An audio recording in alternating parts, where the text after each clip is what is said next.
Alhamdulillah Alhamdulillahilladzi rafa'a ahlal istiqamati ila dharwatil izzi wa sa'adah wa yukhriju biha minadh dhulumati ilan nuri bi'idnihi subhanah. Ashhadu an la ilaha illallah wahdahu la syarikalah alladzi nasaba lana ma'alimal hidayah wa ashhadu anna Muhammadan abduhu wa rasuluh mujtabahu wa mustafah. Allahumma salli wa sallim ala sayyidina Muhammadin wa ala alihi wa sahbihi wa man tabi'a hudah. Amma ba'du fa ya ibadallah, usikum wa nafsi ittaqullaha haqqa tuqatih wala tamutunna illa wa antum muslimun. Ma'asyiral hadirin, jamaah Jumat yang dimuliakan oleh Allah Subhanahu wa taala, melalui kesempatan yang mulia ini saya mengajak pada diri saya pribadi khususnya dan umumnya kepada hadirin jamaah Jumat yang dimuliakan oleh Allah Subhanahu wa taala untuk selalu senantiasa meningkatkan rasa ketakwaan kita kepada Allah Subhanahu wa taala. Takwa dalam artian imtithalu awamirillah wajtinabu nawahihi, menjalankan apa-apa yang diperintahkan oleh Allah, dan mulai sekarang detik ini kita berusaha semaksimal mungkin untuk menjauhi apa-apa yang telah dilarang oleh Allah Subhanahu wa taala. Ketahuilah wahai hadirin jamaah Jumat yang dimuliakan oleh Allah, sesungguhnya sebaik-baik bekal menghadap Allah Subhanahu wa taala setelah kemeninggalan kita nanti bukanlah rumah yang kita bangun, bukanlah harta yang kita tumpuk, juga bukan kendaraan yang kita pakai. Akan tetapi sebaik-baik bekal menghadap Allah Subhanahu wa taala tak lain dan tak bukan adalah ketakwaan kita kepada Allah Subhanahu wa taala. Wa tazawwadu fa inna khairaz zadit taqwa wattaquni ya ulil albab.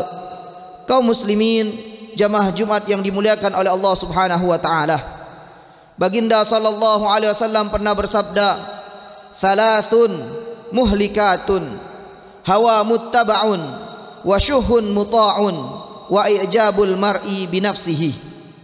Baginda sallallahu alaihi wasallam pernah mengingatkan kita semua, ada 3 hal yang bisa menghancurkan kehidupan kita di dunia, terlebih lagi di akhirat Allah Subhanahu wa taala.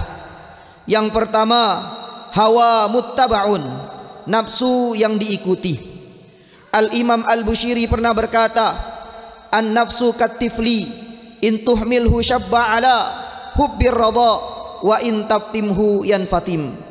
Nafsu itu diibaratkan seorang bayi yang apabila ia disusuhi, ia akan terus menyusuh. Kalaulah ia disapi atau dikekang, ia tidak akan menagih. Di lain sisi Al-Imam Al-Bushiri juga pernah berkata, "Wa khalifin nafsa wa syaitana wa asihima, wa inhuma mahadaka nusha fattahimi." Tentanglah nafsu dan syaitan dan membangkanglah pada keduanya. Kalau keduanya memberi nasihat, janganlah mudah percaya. Kaum muslimin jamaah Jumat yang dimuliakan oleh Allah, mengenai hal ini Allah Subhanahu wa taala memberikan kita keinginan untuk makan, keinginan untuk minum, keinginan untuk bekerja, keinginan untuk mempunyai istri, keinginan untuk mempunyai anak. Bahkan Allah Subhanahu wa taala memberikan kita keinginan untuk melampiaskan nafsu kita. Selagi keinginan tersebut diraih dengan jalan-jalan Allah, jalan-jalan yang dihalalkan oleh Allah Subhanahu wa taala, berarti kita telah menuhankan Allah Subhanahu wa taala. Sebaliklah, kalaulah keinginan tersebut diraih dengan jalan-jalan yang haram, jalan-jalan yang tidak diridhai oleh Allah Subhanahu wa taala, berarti kita telah menuhankan hawa nafsu kita. Afara'aita man ittakhadha ilahahu hawa afa anta takunu alaihi wakila. Sudahkah engkau wahai Nabi Muhammad sallallahu alaihi wasallam melihat seorang hamba yang menuhankan hawa nafsunya? Apakah engkau mau menjadi pelindungnya? Kaum muslimin jamaah Jumat yang dimuliakan oleh Allah Subhanahu wa taala, hal yang kedua yang bisa menghancurkan kehidupan kita di dunia terlebih lagi di akhirat Allah Subhanahu wa taala adalah wasyuhun muta'un, kikir yang ditaati. Allah Subhanahu wa taala berfirman, a'udzu billahi minasyaitonir rajim. Wala yahsabanna alladhina yabkhaluna bima atahumullahu min fadlihi huwa khairan lahum bal huwa syarrun lahum sayutawwaquna ma bakhilu bihi yaumal qiyamah ila akhirul ayah.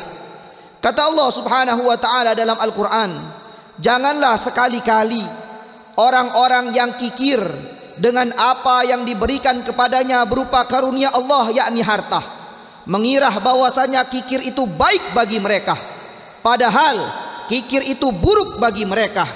Apa yang mereka kikirkan berupa harta, kelak di hari kiamat Allah Subhanahu wa taala akan kalungkan harta tersebut. Kaum muslimin jamaah Jumat yang dimuliakan oleh Allah, orang yang kikir jauh dari Allah, jauh dari manusia, jauh dari surga Allah, dan dekat dengan neraka Allah Subhanahu wa taala. Al-bakhilu ba'idu minallah, ba'idu minan nas, ba'idu minal jannah, wa qaribum minan nar. Sebaliklah, orang-orang yang dermawan dengan hartanya dekat dengan Allah, dekat dengan manusia, dekat dengan surga Allah, dan jauh dari api neraka Allah Subhanahu wa taala.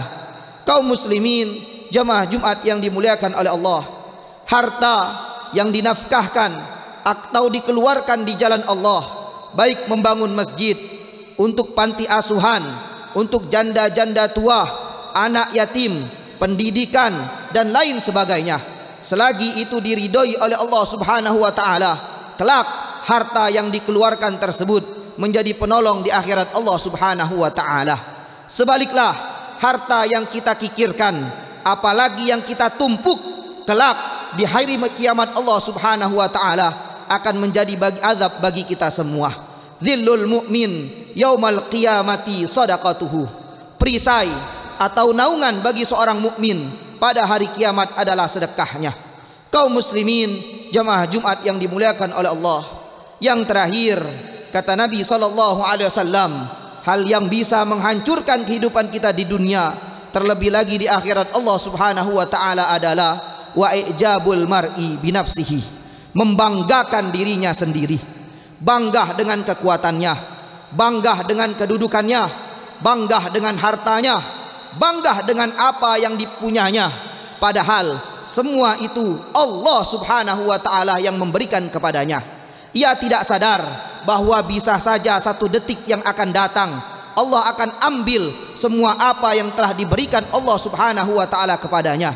Orang-orang yang seperti ini hadirin yang dimuliakan oleh Allah Subhanahu wa taala, kelak akan menimbulkan sebuah sifat yang sangat dibenci oleh Allah Subhanahu wa taala, yakni sombong, batarul haq wa khamtun nas, tidak mengindahkan kebenaran dan meremehkan manusia, merasa paling alim, merasa paling berduit, merasa paling kaya, merasa paling berilmu, merasa paling dekat dengan Allah Subhanahu wa taala. Padahal semua kegiatan kita di dunia ini tidak lepas dari pertolongan Allah Subhanahu wa taala.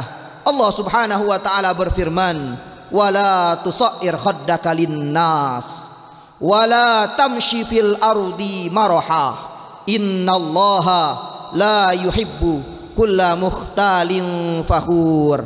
Kata Allah dalam Al-Qur'an, janganlah engkau memalingkan mukamu kepada muka manusia dalam keadaan sombong, dan janganlah kalian berjalan di muka bumi ini dalam keadaan angkuh. Sesungguhnya Allah Subhanahu wa taala tidak menyukai, lebih tepatnya membenci orang-orang yang sombong lagi membanggakan dirinya sendiri. Kaum muslimin jamaah Jumat yang dimuliakan oleh Allah, semoga khutbah singkat ini bermanfaat bagi kita semua, agar kita lebih hati-hati dalam hidup di dunia, agar kita lebih bisa menyelamatkan diri kita di dunia dan di akhirat Allah Subhanahu wa taala. Semoga Allah Subhanahu wa taala memberikan kita keselamatan di dunia dan di akhirat Allah Subhanahu wa taala. Amin ya rabbal alamin. A'udzu billahi minasyaitonir rajim. Bismillahirrahmanirrahim. Wal 'asr. Innal insana lafi husrin illa alladhina amanu wa 'amilus solihati wa tawasaw bil haqqi wa tawasaw bis sabr. Barakallahu li wa lakum fil Qur'anil azim wa nafa'ani wa iyyakum bima fihi minal ayati wa dzikril hakim. Aqulu qauli hadza wastaghfirullah li wa lakum wa lisairil muslimina wal muslimat wal mu'minina wal mu'minat fastaghfiruhu innahu huwal ghafurur rahim.